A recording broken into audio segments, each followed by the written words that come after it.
Many congratulations to the top three finishers of the FIA Formula One Belgian Grand Prix. In third place, Charles Leclerc. In second place, Lando Norris. And taking the 8th win of his Formula One career and his 6th of this 2025 campaign, our winner, Oscar Piastri. Oscar, it was a beautifully judged win. Very well done. Just take us into the cockpit. How tricky was the race and how hard was it to make those medium compound tyres last? It was a tough race. Difficult conditions at the start. And then just trying to manage the inters firstly because it was drying, relatively quickly, but you can kill the inters, in a lap or two if you really want around here. So that was a bit tricky. And then I felt good on the mediums for about 5 laps, and then, when I could see that the hard on Lando's car was not worse than the medium, then I was a bit nervous, considering we had nearly 25 laps to go at that point. So I had to be a bit careful, but it held on in the end much better than I feared. So I think in the end I had to manage a bit, but nothing special. Did you consider putting the hard tyre on at the stop? We'd spoken about it before the race. It was quite a late decision to pit on the lap we did.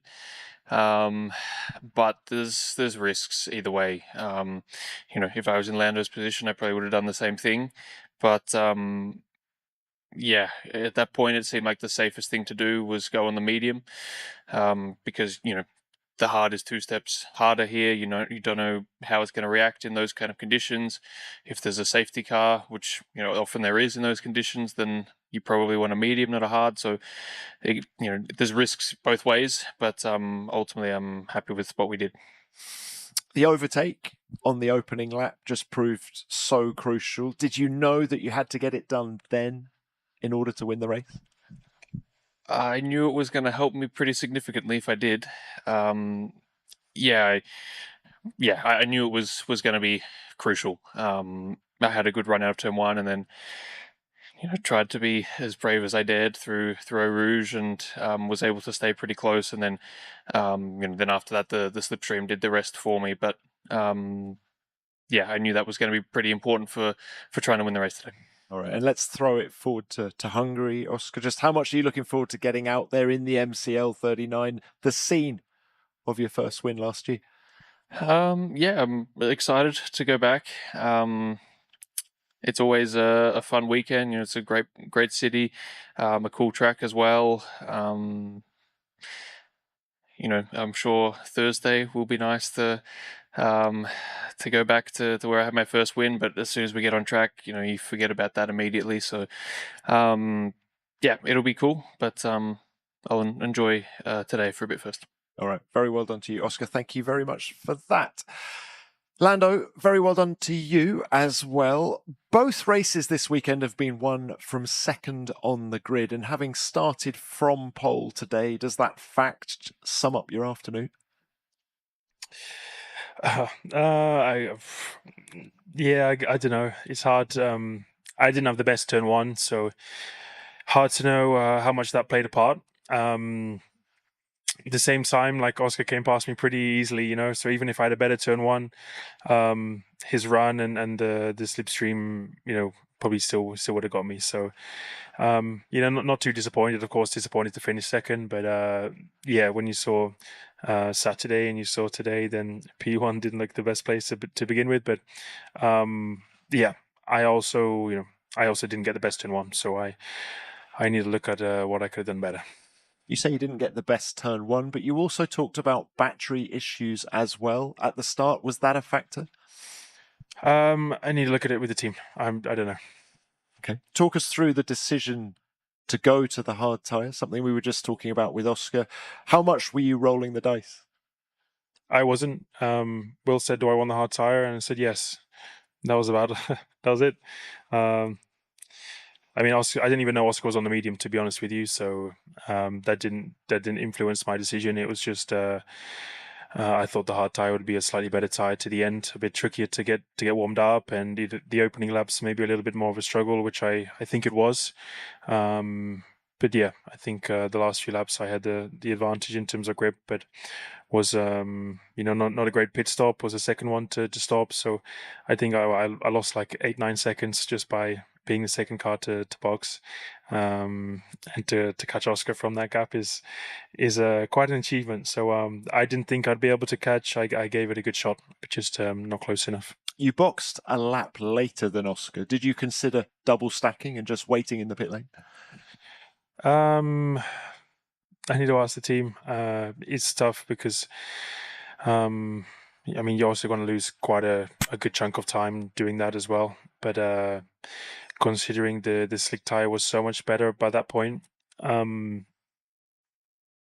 yeah, like Oscar said, it was a late call for us to box on that lap. I think if we review it, we probably would have kicked ourselves a little bit for staying out as long as we did. I think there was enough evidence that we should have boxed early, but no one boxed that early. It was just Lewis, I think, that boxed one lap earlier than us. So, yeah, I think it was just more painful for me that Oscar kind of got the good lap. I had to go one lap longer. That's life. All right, Lando, thank you very much for that. Charles, let's come to you. Great job by you as well. A high-pressure race, and you came out on top in that battle with Max Verstappen. Just how satisfying is this result for you? Oh, it's nice. I don't think we expected it, especially after the sprint qualifying. When I saw the gap with the top three, I was like, okay, it's going to be probably the best we can do this weekend. And then yesterday we did a really good lap. We did take a little bit of a gamble with the lower downforce compared to people around us, and then the rain today was tricky. The first part of the race was very difficult, and Max definitely was faster than me, so I had to keep him behind there. Which we did, and then once we went on the slicks, things came a bit more towards me, and there I just knew I had to do the job, and P3 could be ours, which at the end is, and I'm very happy. The gap between the two of you seemed pretty static throughout the race. Did he try a move on you at any point, particularly in the wet part? In the wet, probably. I mean, he was very close to me, but yeah, he never actually made it, which is great. However, as you said, I mean, the gap was always exactly the same, and sometimes I was doing a really good lap, and then I will look at the gap, and he will do exactly the same lap. Okay, so I just need to keep that pace now, and until the very end, he was very close to me. Charles, talk to us about the performance of the car over a race distance. You had the updates on it. Are you pleased with how it went?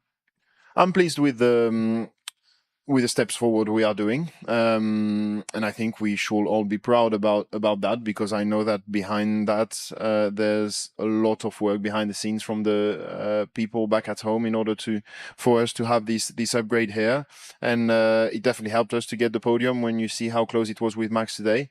However, we are all aware that this is not enough, and we need to keep pushing in order to be closer to the McLaren, but this is very clear for the whole team, and it doesn't change that we should be satisfied with what we've done this weekend. And do you think Hungary will be a track that is more to your liking than Spa?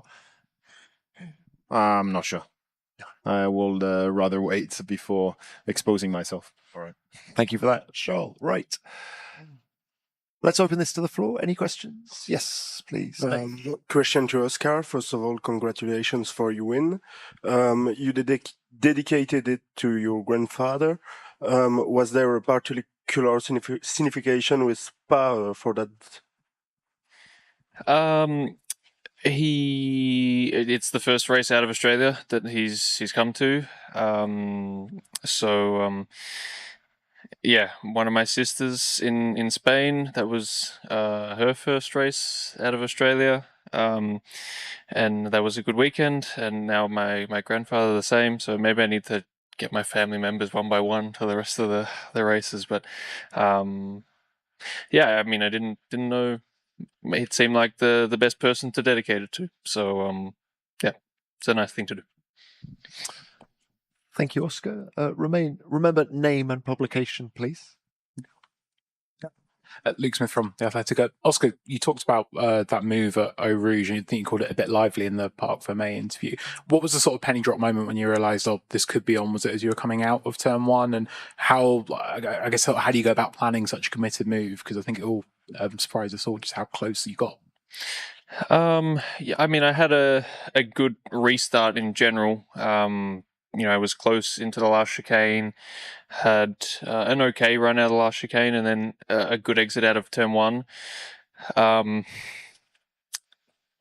then, the move through Eau Rouge, I knew that it was going to be by far my best opportunity to try and win the race. And I'd been thinking about it for a while, put it that way. So obviously in those conditions, it's a little bit more difficult than if it's dry. But I knew that I had to try and do that. And when I watched the onboard back, it didn't look quite as scary as it felt in the car. But I knew that I had to be very committed to pull that off. Thank you. Any more? Yes, please. Tom Gurt, pole position. Charles, you told us yesterday that the car didn't respond well to the rain. Today, the track got drier and drier. Did it felt better than when it rained, or did you felt that sometimes difficulties with it? I mean, at the beginning of the race, I think it will have been very unlikely that we will stand on the podium. If it was a full wet race, especially with the amount of downforce we had, it was very difficult to actually make those tires work. But luckily for us, it dried up pretty quickly, and then the car became nice again to drive. But before that, it was difficult. But I also had that in mind yesterday in qualifying, and probably didn't go as extreme as I normally used to in terms of setup for the dry, which also probably helped for the first part of the race today. Thank you. Another one? Yeah, Luke. Luke Smith from The Athletic. For all three of you, it's quite a long wait until we got racing, but then got the full distance in. Were you guys satisfied? Do you think we could have maybe restarted a little bit earlier?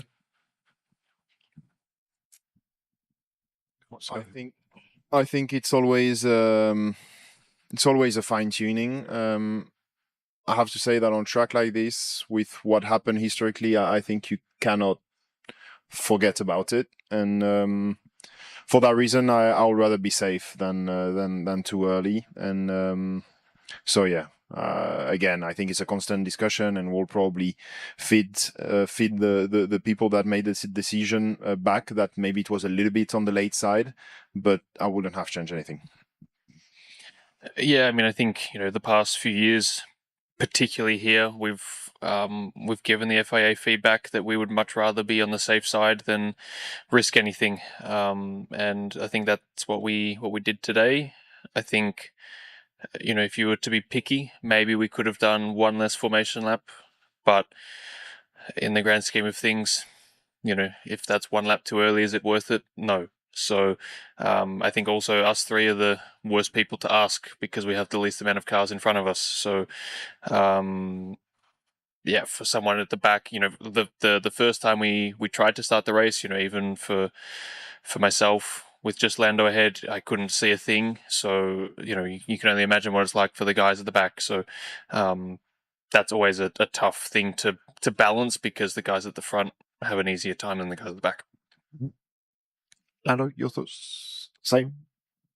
Okay. Any more questions from the floor, please? If there's no more questions, we will leave it there. Very well done, gentlemen. Yeah, we watched the post-race press conference of the Belgium Grand Prix. We have waited so long to start the Grand Prix because of the rain. First couple of laps, as you know, it was behind the safety car, and after the restart, as always, as expected, on my side, Lando Norris did a mistake and he lost his position to the Oscar Piastri, and I think it was that position, that mistake from the Lando Norris. I'm sorry. It was a message to all our viewers that Piastri is going to win the race, and to make that gap a little bit bigger on the drivers' championship. like as I said, it was less like as I said yesterday. It was expected to see rain today, and that happened. And also everyone was know that today is going to rain. As I said, Lando Norris with that little mistake and the other mistakes that he did on the race, he lost let's say big advantage to close the gap at the championship, at the drivers' championship. But also, I think it's not fully his fault because, as you know, that also at the pit stop they had a problem with this car, and because he lost his position. Also, he needed to wait just one more lap for the pitting. If he came to the Oscar Piastri, like very well deserved race win, maybe there was a chance for the Norris to win this race, but with that mistakes, he just saved Oscar Piastri's win, and definitely Oscar's performance today was very perfect. I can say he very well managed the car, and he became the Charles Leclerc. Let's say it was a little bit surprised to see him at the third position. I was thinking that Max Verstappen after the DRS when it enabled, I thought definitely Max will overtake Leclerc, but let's say the upgrade that they had on this race, I think it's worked very well, at least for the third position. They are not near to close the gap with the McLarens, and I don't believe that some team will manage that this season to close that gap with the McLarens. But if you look at the end of the day, it was a perfect results for the Ferrari. If you know, as you know, like Hamilton started from the pit lane. Leclerc was at third position and he just finished third position, but Hamilton's performance today was perfect. Like from the last place, he just went to the seventh place. We will see what will happen with the upcoming upgrades from the Ferrari, but it seems like this gap is not going to be close this season. And as Hamilton said, or Leclerc, it was, I'm not pretty sure, that they are just started to focus next year's car. And I'm not going to talk too much about that press conference. As always, I will leave to our viewers, to our subscribers, to give their opinions about the questions part of the press conference. And the second thing is that I want to announce that we have created our new Formula One Sim Racing channel. We will put that the channel's link at the description section, at the comments, and also we will put the link on the card section. We will be very happy if you gave your support to us for our new channel from the beginning of the new season. We are going to start there with me and with my friends to do some Formula One sim racing series. I believe that it will be very, very interesting to watch it. Just as I said, we will be very happy if you gave your support also to subscribe on that channel. And as always, don't forget to like this video, to comment it, and to subscribe to the channel.